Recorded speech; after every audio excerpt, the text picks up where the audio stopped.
Сәлеметсіздер ме, құрметті оқырмандар? Менің каналыма қош келдіңдер. Қайын әпкемнің іш киімдеріне дейін жуып беремін. Кешкі тамағын істеп, машинамен апарып береміз. Басымдағы проблеманы төркініме анама айтсам, шыда, үндеме, үндемегенден үндей бәледен құтылады деп менің аузымды жабуға тырысады. Бірақ қашанғы үндемей, шыдап, көніп жүре беруге болады.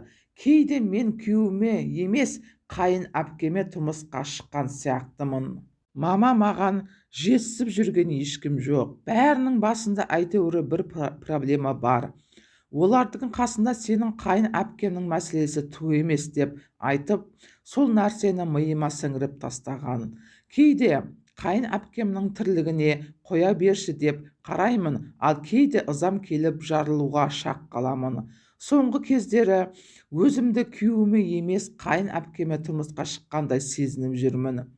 Күйеуім отбасының кенже ұлы. Алдында бауыры мен жалғыз әпкесі бар. Сол қайын әпкем жақында түбіме жететін секілді.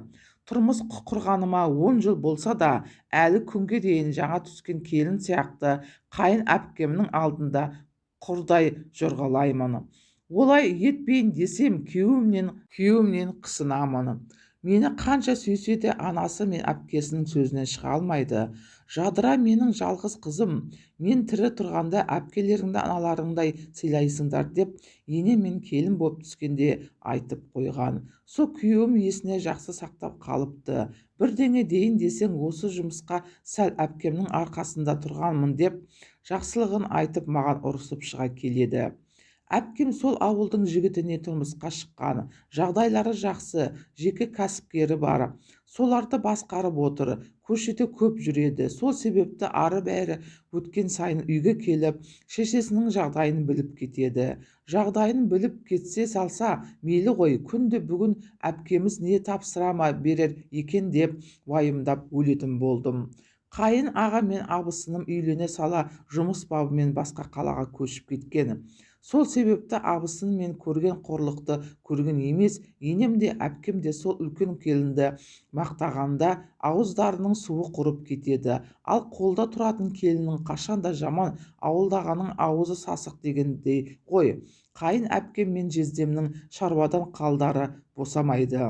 Сондықтан ол үйдің қызметшісі де, бала күтушісі де менмін. Күнде болмаса да күнара таңғы асқа біздің үйге келеді. Құр келмей, үйіндегі бүкіл кір киімді жинап маған әкеп тастайды. Мынаны кір машинаға салуға уақыт жоқ. Салған соң жуып біткеннен күте алмаймын. Осыларды жуып кешке дейін кептіріп үтіктеп тасташы дейді.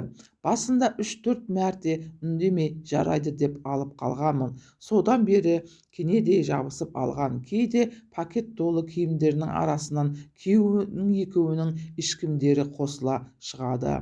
Бір жолы 2 баламның киімдері азғандай болып, далада қолмен жуып отырған әпкеміз үйге ашуланып келді.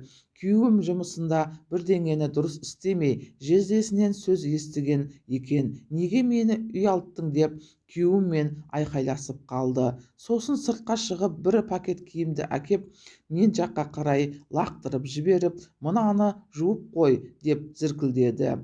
Балалардың киімін шайып тастайын, сосын кірсем дедім. Ей, сен не деп мәңгірлеп тұрсың? Маған тіл қайтарайын дедің бе?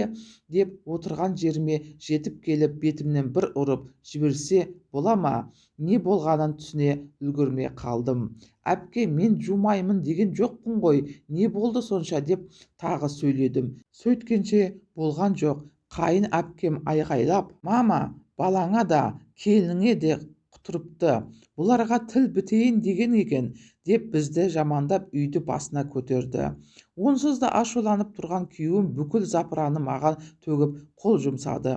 Енемнің сөйлегені өз алдына бір жыр. Бойыңа жұмыс беріп отырған қызымды, жалғыз әпкемді сыйлай алмайсың деп миымды жеп қойды.